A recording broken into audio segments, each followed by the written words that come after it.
മലയാള മാധ്യമ രംഗത്ത് പരിമിതമായ കാലയളവ് കൊണ്ട് ശ്രദ്ധേയമായ സാന്നിധ്യമായി മാറിയ സുപ്രഭാതം ഒരു ചുവടുവെപ്പ് കൂടി നടക്കാൻ പോവുകയാണ്.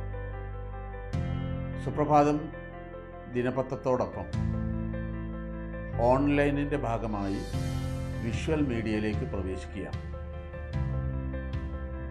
അടുത്ത മാസം ഫെബ്രുവരി 3-ാം വാരത്തിൽ വിഷ്വൽ മീഡിയ മലയാള മാധ്യമ രംഗത്തേക്ക് പുതിയ കാൽവെപ്പുമായി കടന്നു വരുന്നു.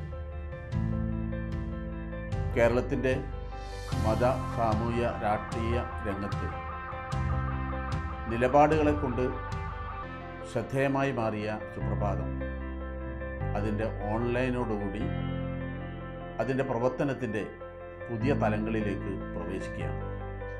കഴിഞ്ഞ കാലങ്ങളിൽ ഈ പത്രത്തോടൊപ്പം നിന്ന പ്രിയപ്പെട്ട സഹോദരങ്ങളുടെ പൂർണ്ണമായ പിന്തുണ ഈ ഓൺലൈൻ വിഷ്വലിലേക്കും ഞങ്ങൾ തേടുകയാണ്, അഭ്യർത്ഥിക്കുകയാണ്.